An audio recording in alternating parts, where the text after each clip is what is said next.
Material Center here in Los Lunas. And we're going to do 2 tours here for the 4 vans. We're going to have 2 vans go out in the field this morning right away. And we're going to go visit 2 field sites. And then the other 2 vans are going to stay here and tour the Plant Material Center. And then it's early enough, 10 o'clock, we leave right away. We'll all come back around noon, 12 o'clock, and we can all have lunch together. Okay, and then after that, I'll take the 2 vans that were here out in the field. Okay, so you'll learn what we're doing here at the center as far as developing plant materials, harvesting seed, and all those factors. And then secondly, you'll go out in the field and actually see our plant materials in use. And it's real important for us to do both, because we're always trying to figure out new techniques, new ways of establishing our products. And the big challenge here in New Mexico, like in other Southwest areas, is water. It's really difficult to establish plants without doing follow-up irrigation. And we can't afford to follow up, and neither can our cooperators afford to do follow-up irrigation. So you're going to see some tricks out in the field, that, at least one that we developed here, where you don't have to irrigate. Okay, so we'll share that with you. So, does it sound good to everyone? Sure. You guys have your box lunches or your bag lunches? Okay, good. Sounds good. So my van will be one of the ones. Let me see. There are a couple of different things in there. The air is so thick. And it's Should pretty. each take one of each, and he said we're going to the seating area first. Tax it and you know, control it essentially. I think we basically have. Around the pond here, this is Middle Rio Grande Conservancy property. They own all the property down the Rio Grande where there's irrigation and stuff.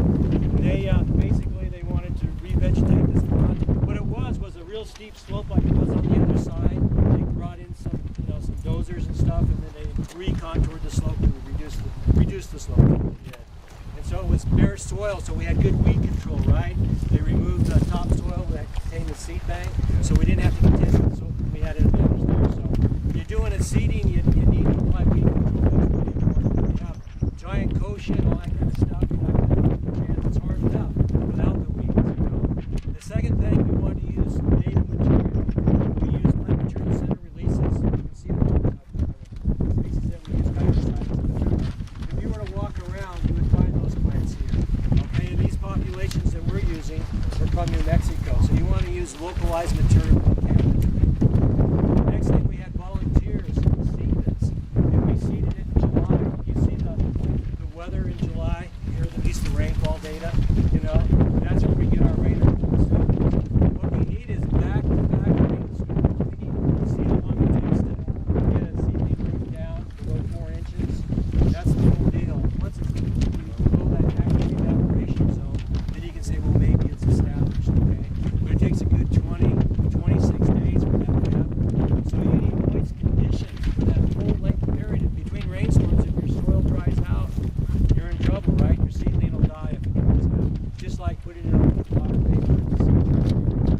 Moist water vapor gets dry, you just The Rio Grande, okay. That's the real Yeah, occasionally I get to go out into the field to do There you go. collections of rare plants with some of the Did you get it? That was it. Yep. Plant extinction prevent. That's Sclera, this is sclerocac.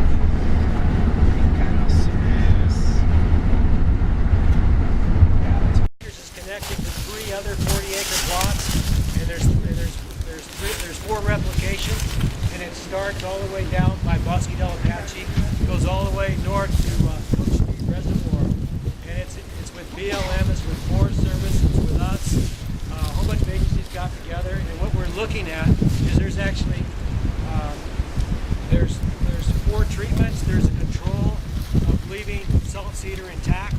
Okay, there's this treatment where we control the salt cedar and put in plants, and that's why we're interested, because we were the one put in plants.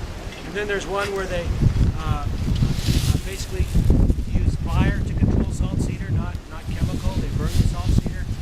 Okay, so there's that one too. And then there's a site where they control the salt cedar and not did any planting. Okay, and then what they're doing is they're measuring the herps, they're measuring birds, they're measuring mammals, and they also are doing vegetation transects.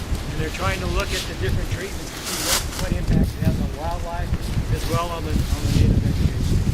There's been other studies done.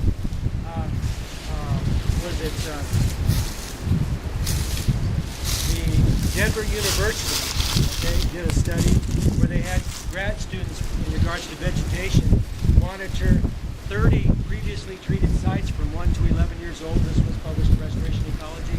And they found when they ran transects in these treated sites that all they got back was xeric species, and there weren't any riparian species that returned, unless they were connected to overbank, to the hydrology, which this system is not. And most of these systems in the valley are not connected to the river.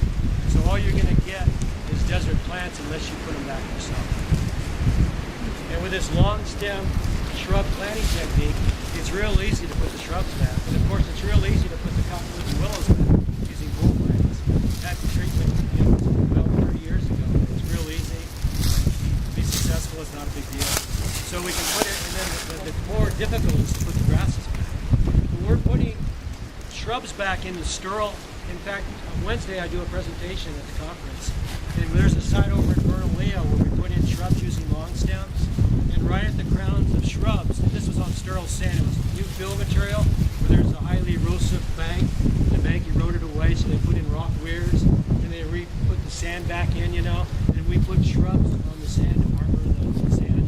We wanted grasses, but by just putting in the shrubs, this was done like 6 years ago, the seed blew in from the surrounding area into the crowns of the shrubs. And we've got new seedlings coming up in the crowns of the shrubs, just like you'd see in sagebrush country where the last remnant, grass plants are in the crowns of the shrubs. That's exactly what happened in the riparian zone.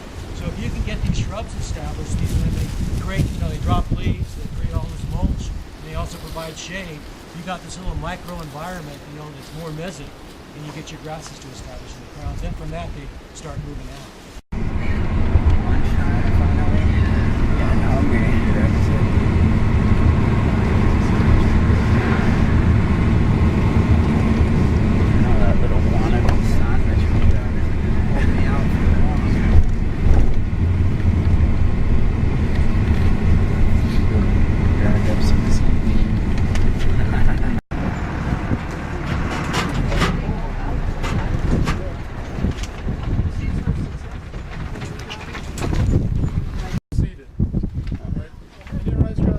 Well, if you direct seed it because of the dormant seed that it has.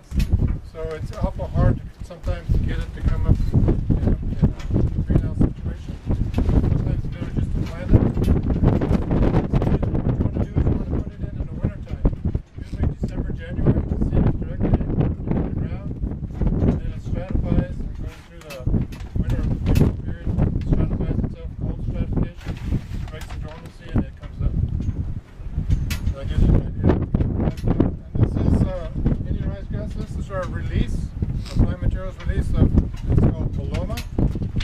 So that's something that was developed here at the Industrial Center and released to the commercial industry. Right? This field here on your left, that's Blue Grama, and that's from the Grand Canyon National Park. We have an agreement with a lot of the parks to grow seed or plants for those parks.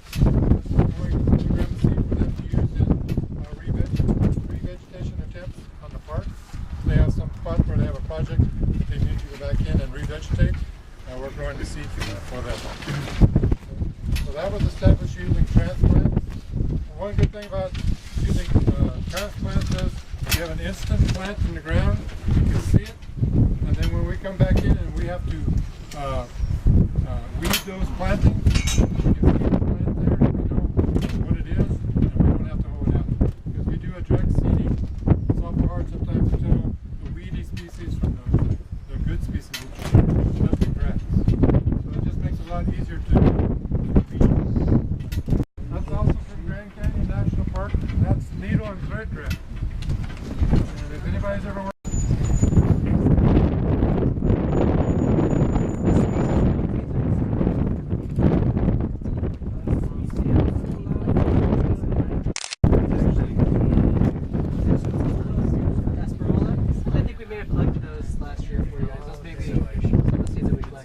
Probably watch studies.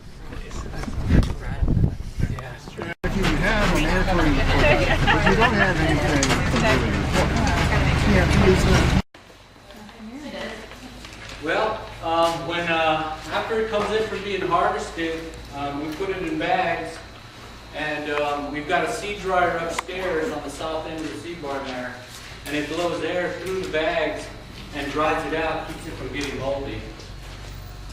And then the winter time, after everything else pretty much shuts down outside, I start cleaning the seed.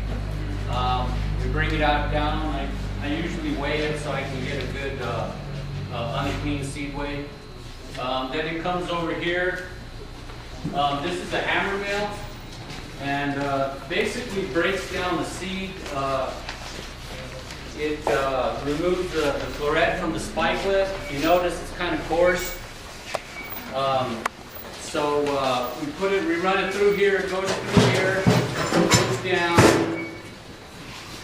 Got some thrashers here that break down the seed. And we've got all these different size screens that we use depending on the seed.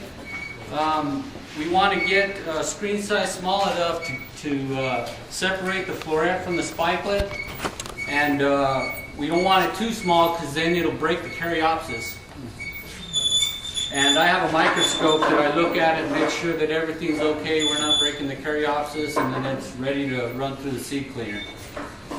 We also have the speed settings here for the hammer mill, and there's a fan inside here. It blows a lot of the light material out of dust and stuff, and it blows it outside into a trash can outside.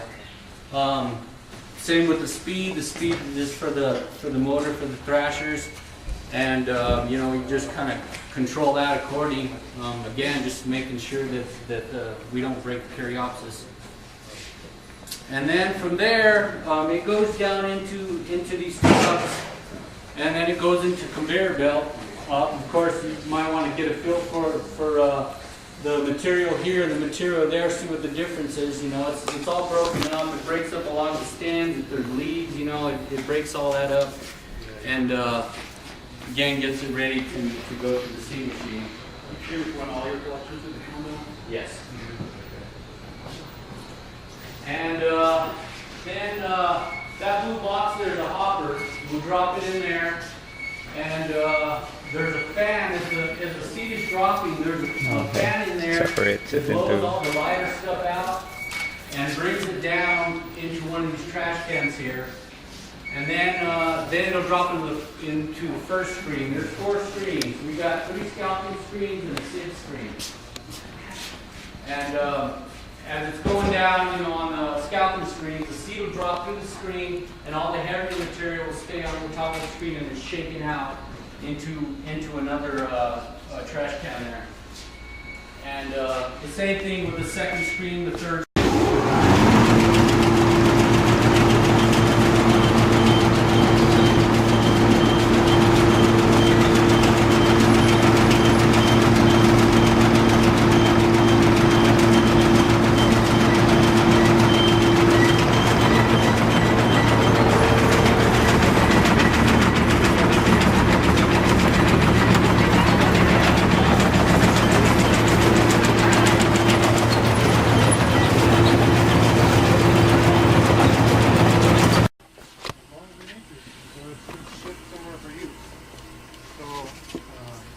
Whatever we clean comes in here, stays in here until we ship it out.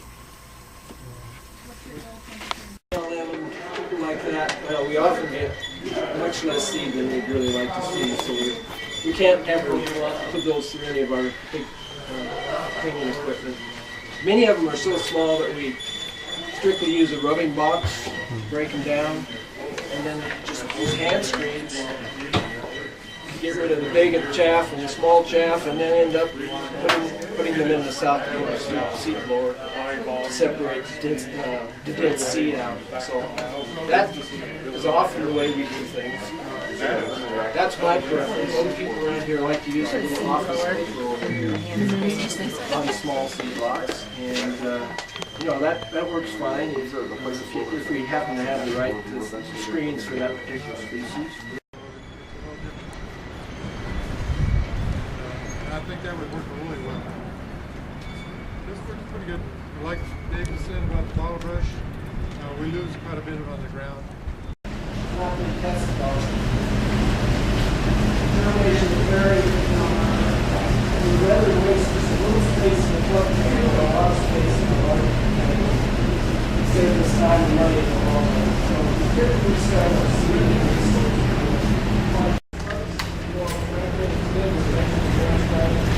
Well, this is some purple freon.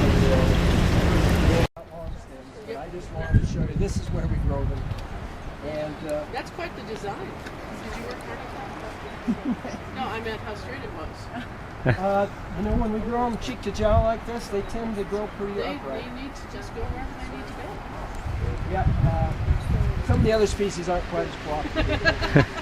The next flower isn't bad.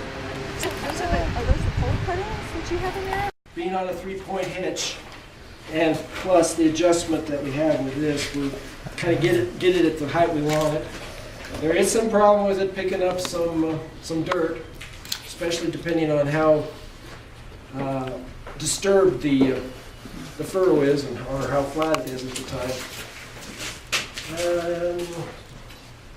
Look at the hood here.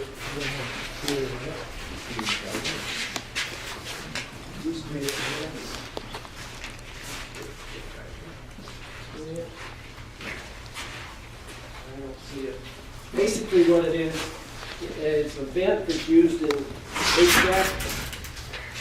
That's what they wanted. You know that That's why using this is universal. Yeah.